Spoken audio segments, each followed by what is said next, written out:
of this solidarity, we have crafted our memorandum to be communicated to the evil regime of Israel to know that whatever that they are doing will never be unchallenged by the international world, led by South Africa, led by the Party of the Revolution, the African National Congress.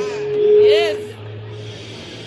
We dare say to his presidency, the President of South Africa, Comrade Cyril Matamela Ramaphosa, as the ANC in the Free State, and various faith-based civil society communities, trade unions, solidarity organizations in our province, as we gathered here today in protest against the continued genocide against the people of Gaza, escalating violence against the forced removal of Palestinian families in the West Bank, and the invasion of Lebanon, and aggression against other neighboring countries by the state of Israel. It has been over a year of unmitigated torment, trauma, despair for the people of the Palestinians, a year ever climbing death and devastation, a year when the global community, we allowed our collective pledge to say, I quote, never again, close quote, to be forsaken.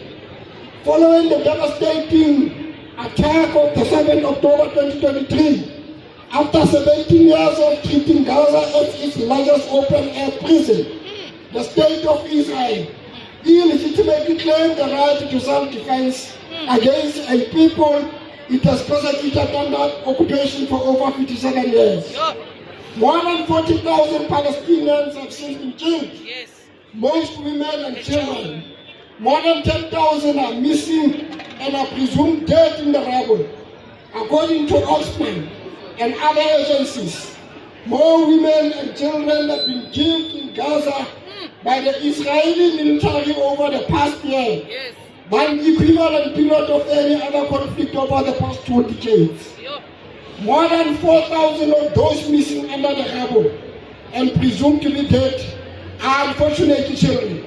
The state of Israel also deliberately denied Gaza access to water, food, medicine, and other humanitarian relief, making it the most dangerous place in the world to be a child, a graveyard for children,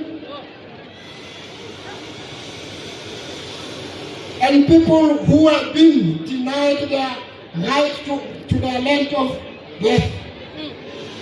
It has raised Gaza City and large part of the territory to rubble, displaced more than 2 million people, or at least 90% of the population, and hundreds of thousands of Palestinians have been forced to flee for their lives in terror repeatedly, some as many as 10 times.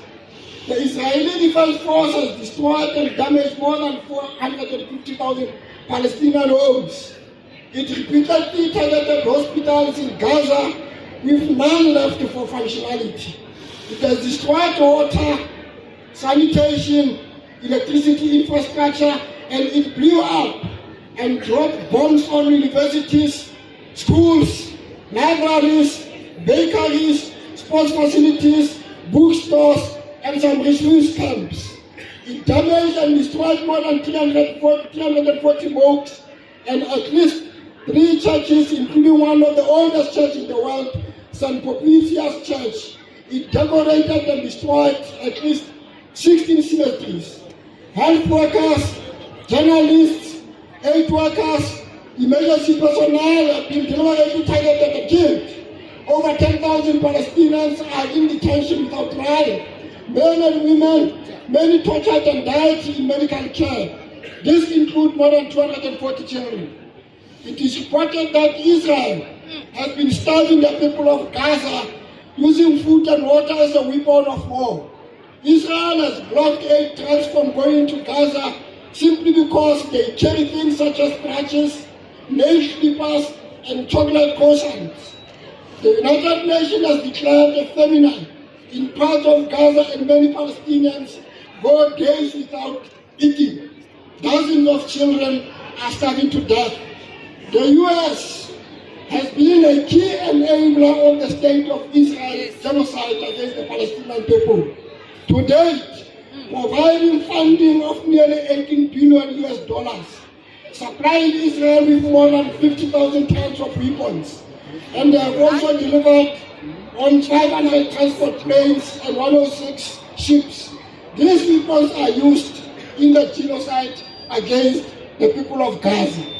The US has also repeatedly vetoed the call for a ceasefire in Gaza in the United Nations Security Council, even though the US agency themselves reported that Israel is blocking humanitarian aid to Gaza in violation of the international and US laws. South Africa successfully filed in December, as we all know, a case of genocide against the state of Israel at the International Court of Justice. On Monday, the 28th of October, this past Monday, South Africa once more filed its memorandum to the International Court of Justice in its case on the application of the Convention on the Prevention and Punishment of Crimes of Genocide in Gaza.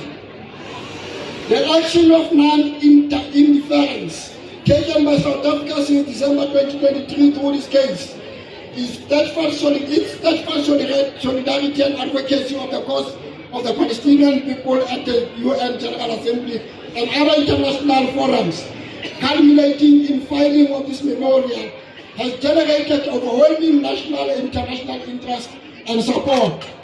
The world recently commemorated the signing of the Charter of the United Nations 79 years ago. The UN was created to save succeeding